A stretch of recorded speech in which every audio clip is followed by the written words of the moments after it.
కేంద్రంలో అధికారంలో ఉన్నటువంటి బీజేపీ మోడీ ప్రభుత్వం పార్లమెంట్లో ఉభయ సభల్లో తనకు మెజారిటీ ఉందని తన అధికారాన్ని అడ్డం పెట్టుకొని మహాత్మా గాంధీ జాతీయ గ్రామీణ ఉపాధి పథకాన్ని పేరు మార్చడం చాలా దుర్మార్గ చర్యని భారత కమ్యూనిస్ట్ పార్టీగా తీవ్రంగా దీన్ని ఖండిస్తూ ఉంది.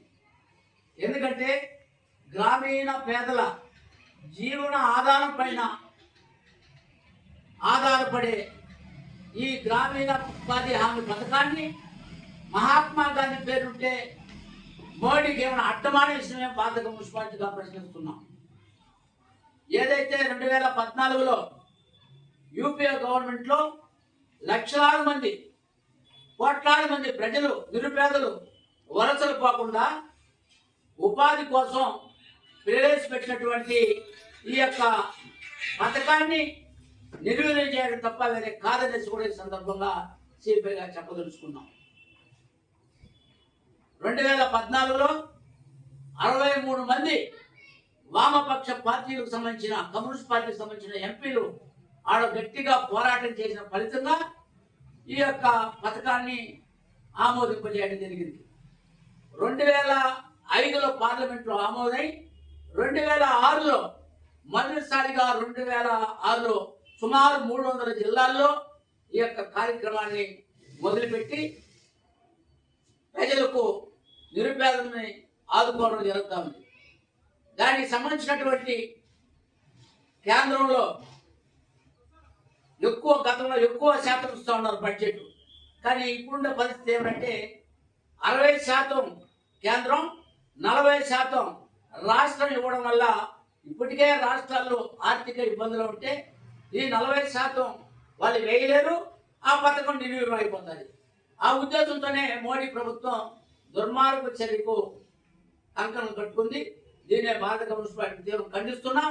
మేము ఇప్పటికీ చెప్తున్నాం, భారత కమ్యూనిస్ట్ పార్టీగా ఏదైతే గతంలో ఉన్నటువంటి మహాత్మా గాంధీ జాతీయ గ్రామీణ ఉపాధి హామీ పథకాన్ని అట్టే పునరుద్ధరించాలా. గతంలో ఏదైతే ఉందో రాయితీలంతా కూడా రాయితీలు మొత్తమే మనకు అమలు చేయాలా.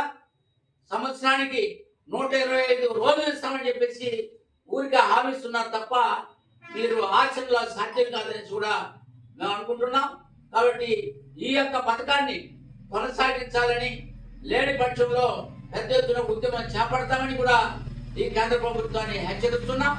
అందుకోసమే రాష్ట్ర పిలుపు మేరకు భారత కమ్యూనిస్ట్ పార్టీ రాష్ట్ర పిలుపు మేరకు 2వ తారీఖున ఈ యొక్క నిరసన కార్యక్రమం కూడా చేపడుతున్నాం.